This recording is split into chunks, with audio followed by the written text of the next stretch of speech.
Feliz y bendecido día, aprendiendo un curso de milagros. El secreto de la verdadera oración es olvidarte de las cosas que crees necesitar. Pedir algo específico es igual que ver el pecado primero y luego perdonarlo. Del mismo modo, al orar pasas por alto tus necesidades específicas, tal como las ves, y las dejas en manos de Dios.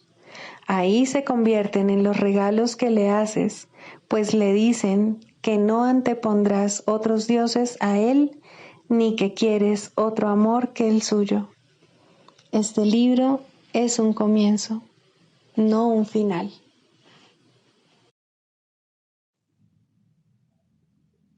Del prefacio, que postula párrafo 4. Una vez que alguien queda atrapado en el mundo de la percepción, queda atrapado en un sueño. No puede escapar sin ayuda, porque todo lo que sus sentidos le muestran da fe de la realidad del sueño. Dios nos ha dado la respuesta, el único medio de escape, el verdadero ayudante. La función de su voz, su Espíritu Santo, es mediar entre los dos mundos. El Espíritu Santo puede hacer eso porque, si bien por una parte conoce la verdad, reconoce también nuestras ilusiones, aunque no cree en ellas. El objetivo del Espíritu Santo es ayudarnos a escapar del mundo de los sueños, enseñándonos cómo cambiar nuestra manera de pensar y cómo corregir nuestros errores.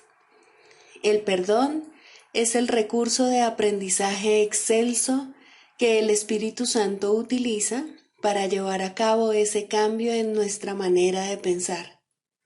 El curso, no obstante, ofrece su propia definición de lo que en realidad es el perdón, así como también de lo que es el mundo.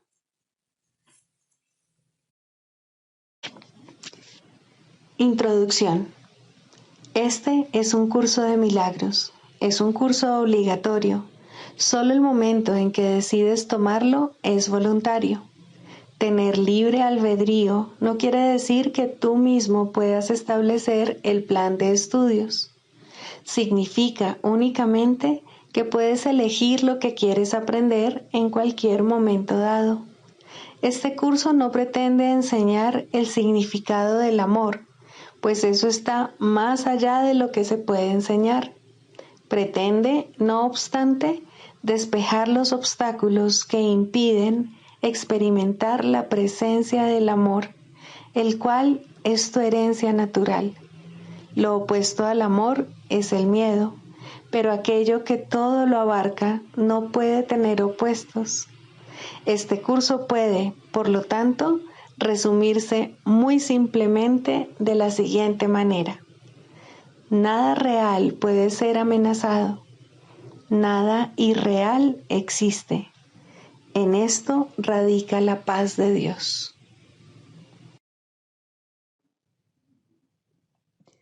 Capítulo 1.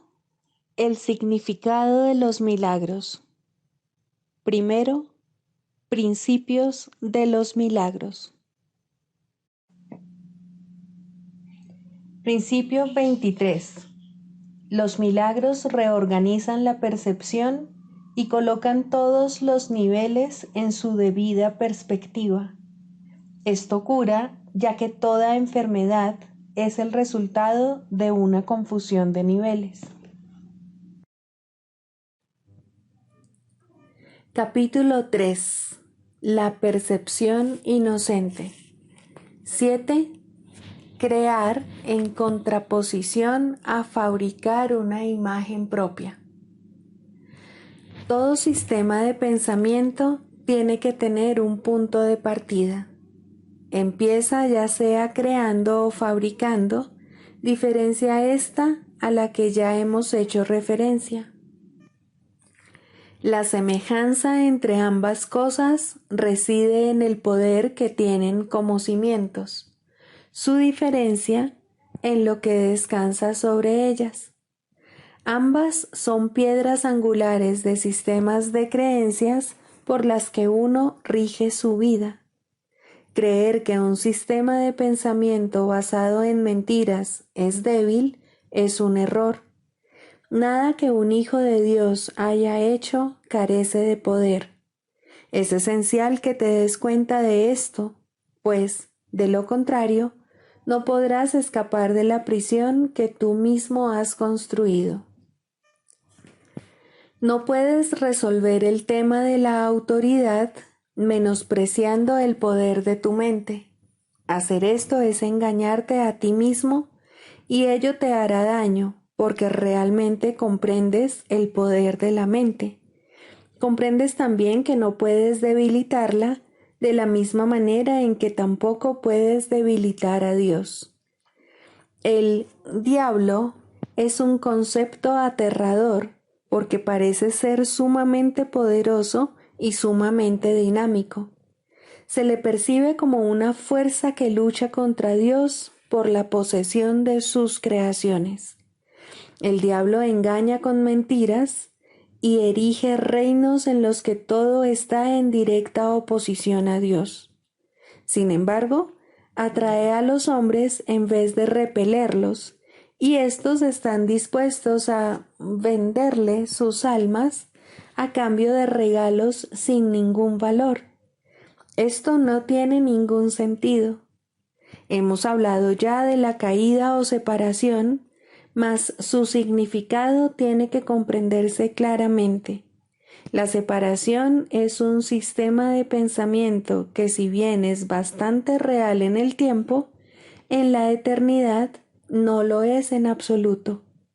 Para el creyente todas sus creencias son ciertas. En el jardín simbólico se prohibió la fruta de un solo árbol, mas Dios no pudo haberla prohibido, o, de lo contrario, nadie la habría podido comer. Si Dios conoce a sus hijos, y yo te aseguro que los conoce, ¿cómo iba a ponerles en una situación en la que su propia destrucción fuese posible? Al árbol prohibido se le llamó el árbol del conocimiento. Sin embargo, Dios creó el conocimiento y se lo otorgó libremente a todas sus creaciones. Este simbolismo se ha interpretado de muchas maneras, pero puedes estar seguro de que cualquier interpretación que conciba a Dios o a sus creaciones como capaces de destruir su propio propósito es errónea. Comer de la fruta del árbol del conocimiento es una expresión que simboliza la usurpación de la capacidad de autocrearse. Solamente en este sentido no son Dios y sus creaciones co-creadores. La creencia de que lo son está implícita en el autoconcepto, o sea, la tendencia del ser a forjar una imagen de sí mismo. Las imágenes solo se pueden percibir, no conocer. El conocimiento no puede engañar, pero la percepción sí. Puedes percibirte como tu propio creador, pero lo que a lo sumo puedes hacer es creerlo. No puedes hacer que sea verdad. Y como te dije anteriormente, cuando por fin percibas correctamente, no podrás sino alegrarte de que así sea. Hasta entonces, empero, la creencia de que sí puedes es la piedra angular de tu sistema de pensamiento y utilizas todas tus defensas para atacar las ideas que podrían ponerla al descubierto. Todavía crees que eres una imagen que tú mismo fabricaste. Tu mente está en desacuerdo con el Espíritu Santo en este punto, y no hay posibilidad de resolver esto mientras te empeñes en creer lo que es literalmente inconcebible. Esa es la razón de que no puedas crear y de que tengas miedo de todo lo que fabricas. La mente puede hacer que la creencia en la separación sea muy real y aterradora, y esta creencia es lo que es el diablo. Es una idea poderosa, dinámica y destructiva que está en clara oposición a Dios, debido a que literalmente niega su paternidad.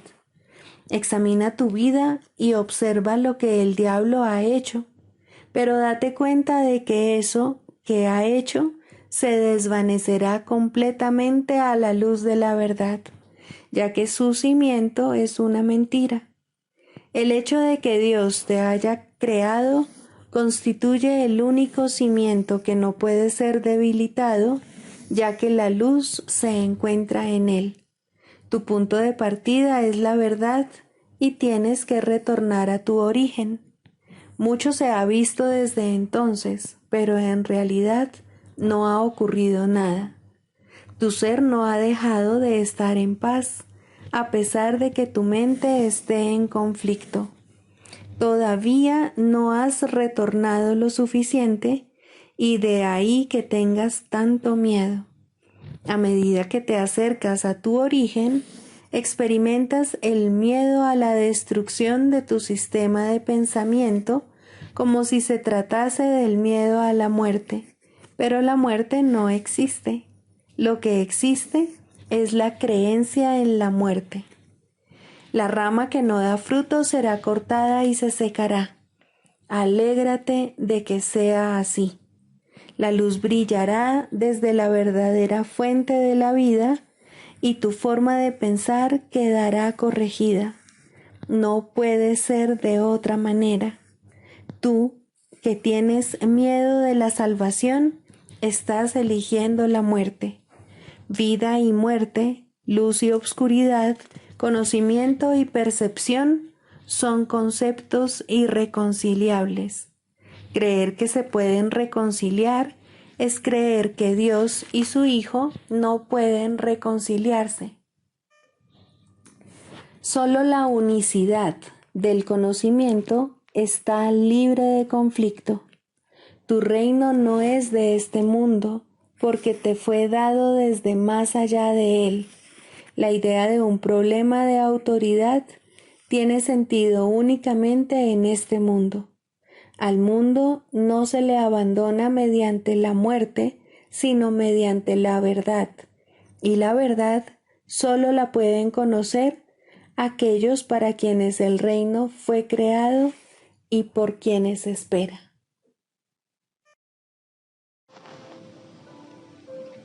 Libro de ejercicios, lección 145.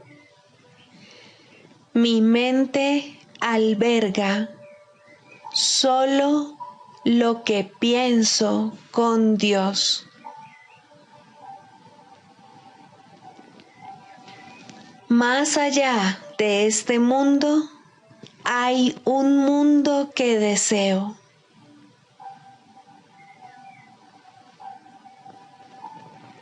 Es imposible ver dos mundos.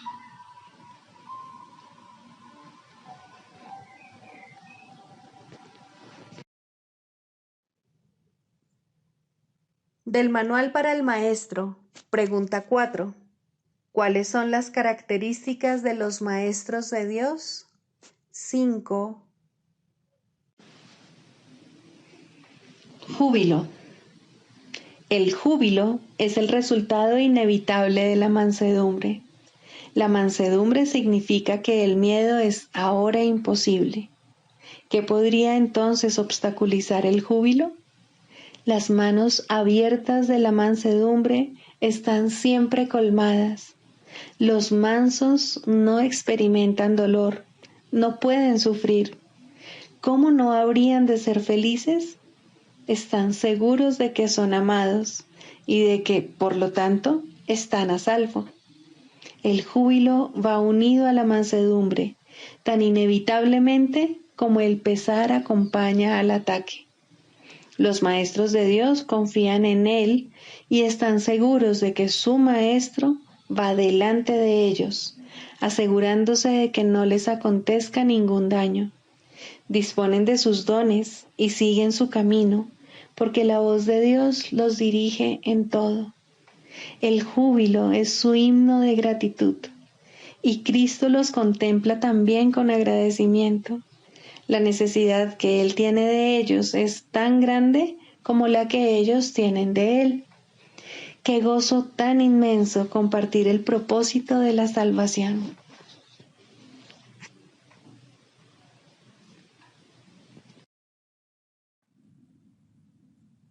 Manual para el maestro. 25. ¿Son deseables los poderes psíquicos? La respuesta a esta pregunta es muy parecida a la anterior. No existen poderes antinaturales, e inventar un poder que no existe es obviamente recurrir a la magia. Es igualmente obvio, sin embargo, que cada individuo tiene un sinnúmero de capacidades de las que no es consciente. A medida que su conciencia se expanda, es posible que desarrolle capacidades que le parezcan muy sorprendentes. No obstante, nada que él pueda hacer puede compararse en lo más mínimo con la gloriosa sorpresa de recordar quién es. Si deja que todo su aprendizaje y todos sus esfuerzos se dirijan hacia esa gran sorpresa final, no querrá que las pequeñas sorpresas que se puedan presentar en el camino lo retrasen.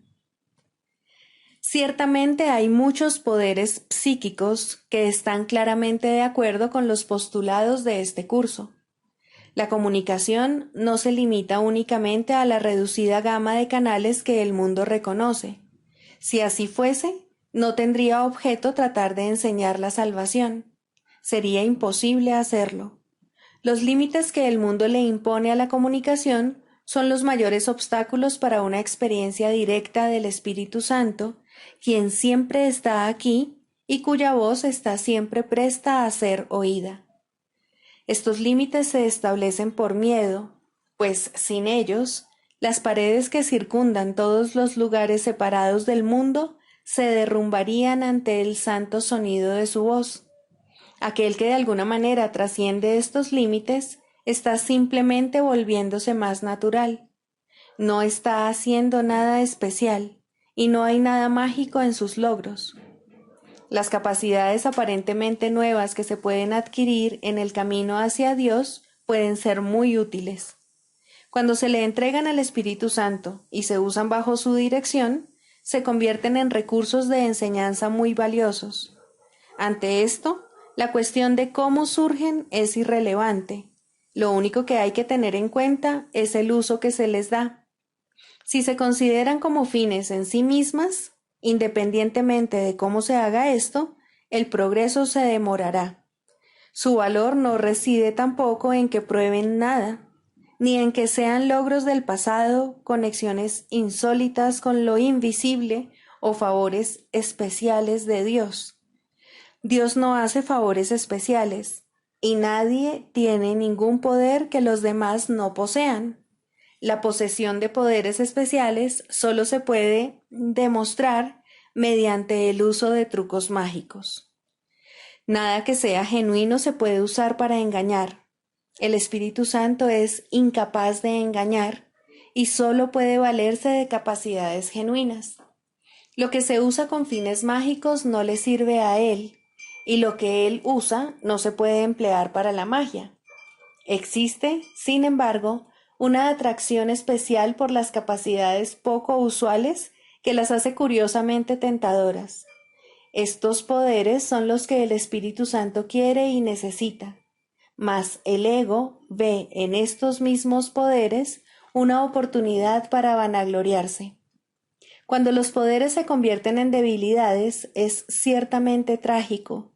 Lo que no se le entrega al Espíritu Santo no puede sino entregársele a la debilidad, pues lo que se le niega al amor se le da al miedo, y como consecuencia de ello será temible. Incluso aquellos que han dejado de valorar las cosas materiales del mundo pueden dejarse engañar por los poderes psíquicos.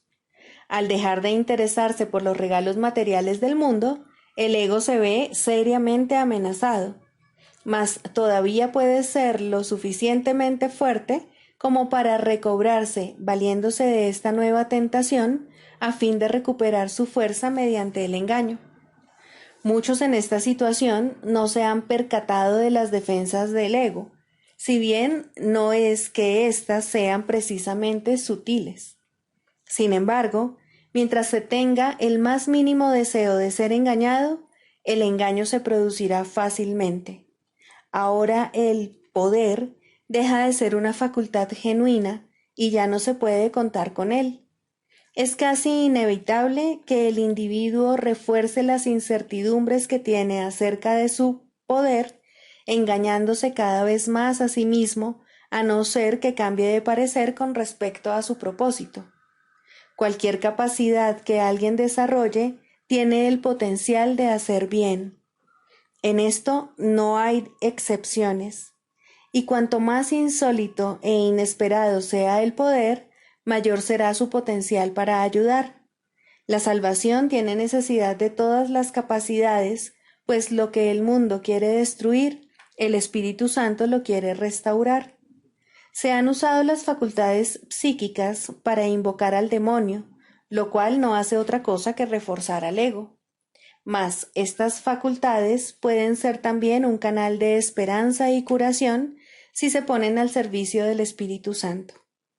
Aquellos que han desarrollado poderes psíquicos no han hecho sino permitir que se erradiquen de sus mentes algunas de las limitaciones que ellos mismos les habían impuesto. Si utilizan esta mayor libertad para aprisionarse aún más, no hacen sino imponerse mayores limitaciones. El Espíritu Santo tiene necesidad de esos dones, y quienes se los ofrecen a Él y solo a Él, caminan con la gratitud de Cristo en sus corazones y con su santa visión siguiéndoles muy de cerca.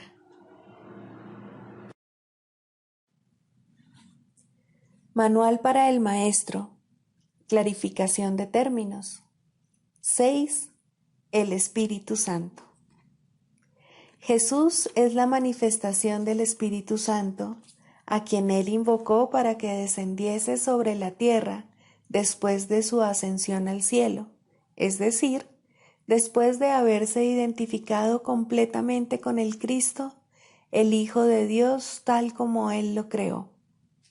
Al ser el Espíritu Santo una creación del único Creador, y al crear junto con Él y a su semejanza o Espíritu, es eterno y nunca ha cambiado.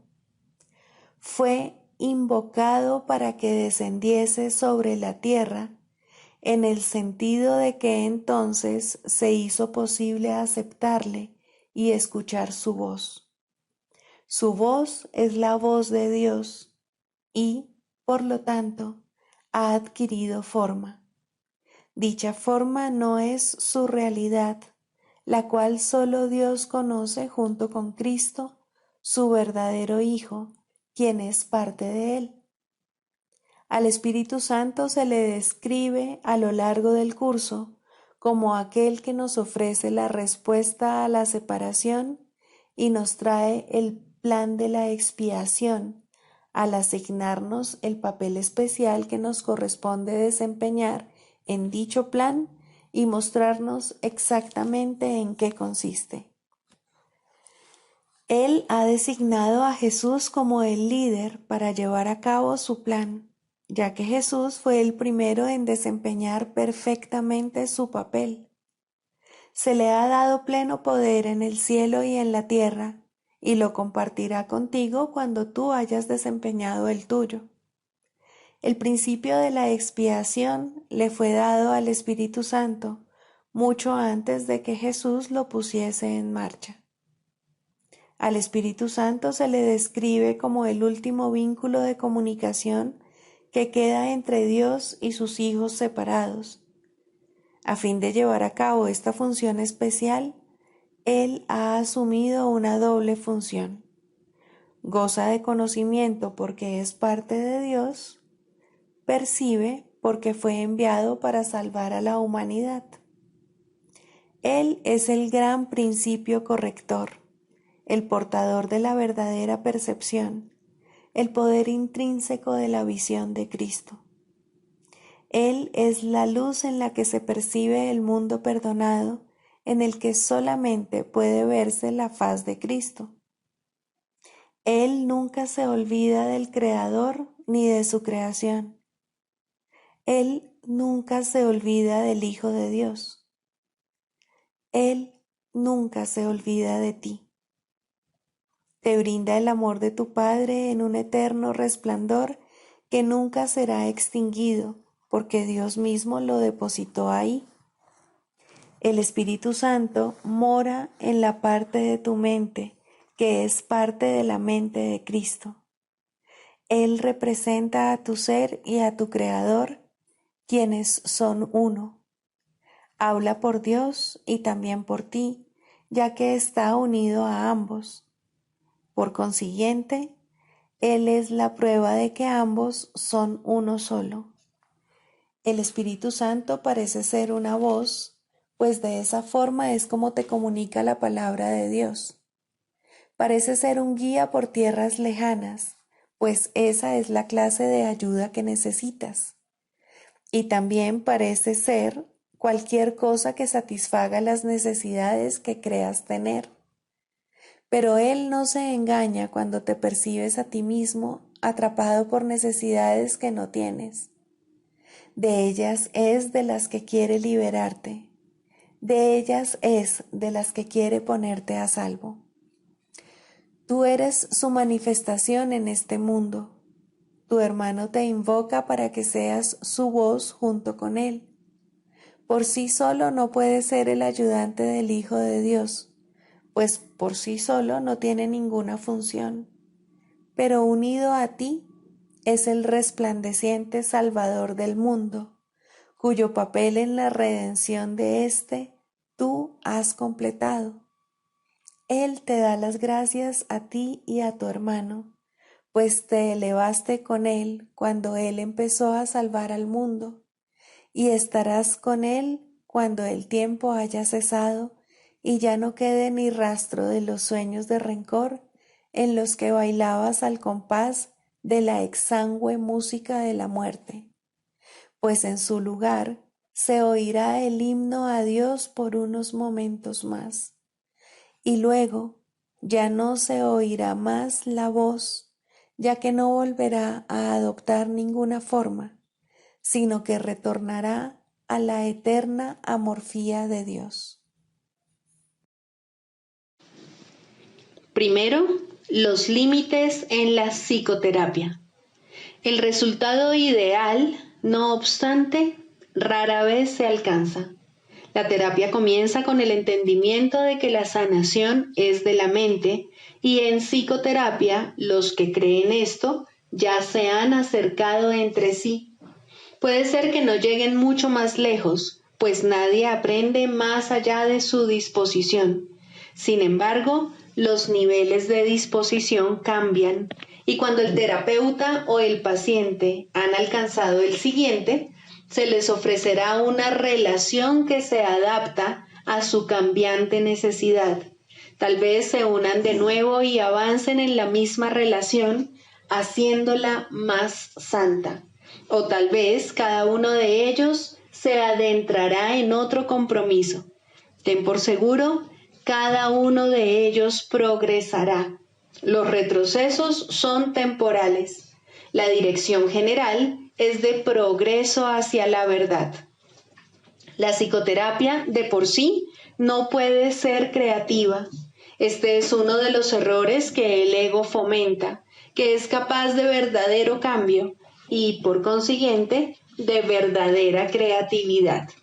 Cuando hablamos de la ilusión salvadora o de el sueño final, no es esto lo que queremos decir, pero aquí radica la última defensa del ego. La resistencia es su manera de ver las cosas, su interpretación del progreso y del crecimiento. Estas interpretaciones estarán necesariamente equivocadas, puesto que son ilusorias. Los cambios que el ego busca no son cambios reales, son solo sombras más profundas o tal vez distintos patrones de nubes. Sin embargo, Lo que está hecho de nada no puede ser llamado nuevo o diferente. Las ilusiones son ilusiones. La verdad es verdad. La resistencia, como se define aquí, puede ser característica tanto de un terapeuta como de un paciente. En ambos casos, le pone un límite a la psicoterapia porque restringe sus objetivos. El Espíritu Santo tampoco puede luchar contra las intrusiones del ego en el proceso terapéutico, pero Él esperará y su paciencia es infinita. Su meta es siempre totalmente indivisa. Cualesquiera que sean las resoluciones alcanzadas por el paciente y el psicoterapeuta con respecto a sus propias metas divergentes, no pueden llegar a reconciliarse completamente como una hasta que se unen con las suyas. Solo entonces acaba todo conflicto, pues solo entonces puede haber certidumbre. En forma ideal, la psicoterapia es una serie de encuentros santos en los que los hermanos se encuentran para bendecirse y recibir la paz de Dios. Y esto llegará a ocurrir algún día para todo paciente sobre la faz de la tierra, pues ¿quién, sino un paciente, podría haber llegado aquí? El terapeuta es solo un maestro de Dios un poco más especializado. Aprende mediante la enseñanza y cuanto más avanzado se encuentra, más enseña y más aprende. Pero cualquiera que sea la fase en la que se encuentra, hay pacientes que lo necesitan exactamente así. No pueden asimilar más de lo que él puede dar por el momento. Sin embargo, ambos finalmente hallarán la cordura. El canto de la oración. Cuarto, orar con otros. Hasta que, por lo menos, no comience el segundo nivel, uno no puede unirse a otros en oración, pues hasta ese punto, cada cual no puede sino pedir cosas diferentes. Mas, una vez que se ha cuestionado la necesidad de considerar a otro como un enemigo, y la razón para hacerlo se ha reconocido, aunque sea por un instante, resulta posible unirse a otros en oración. Los enemigos no comparten una misma meta. En esto se basa su enemistad. Sus deseos particulares son sus arsenales, sus fortalezas de odio.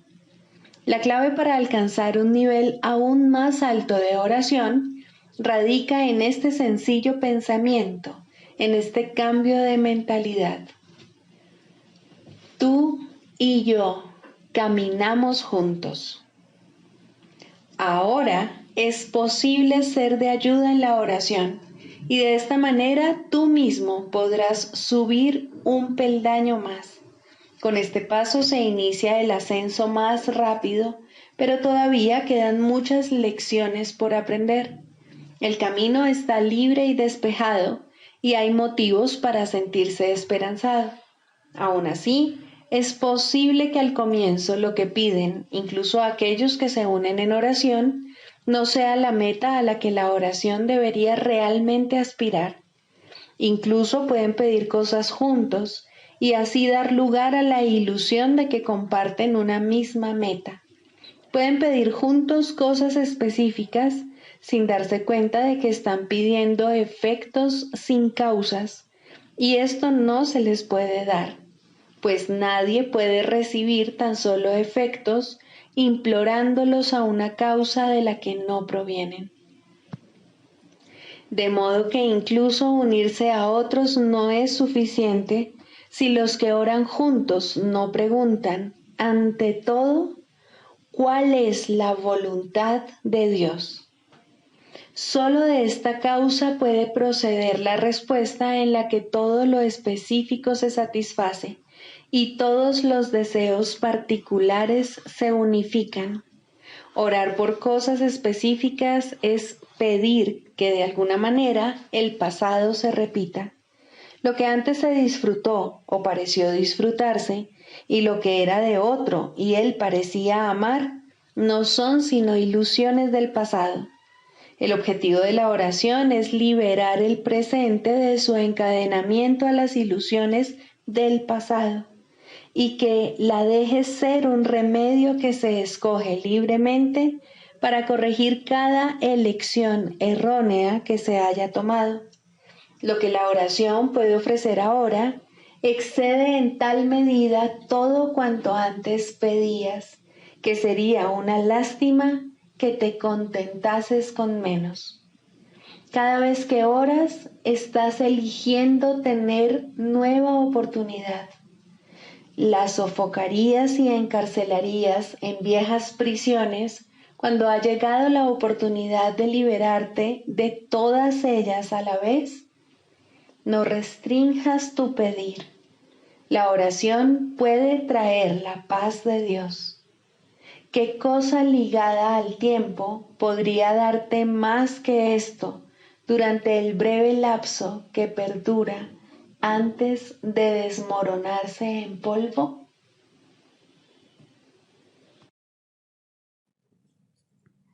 Sigamos a Jesús haciendo del perdón algo tan natural como respirar y algo tan vital como el aire. Amén.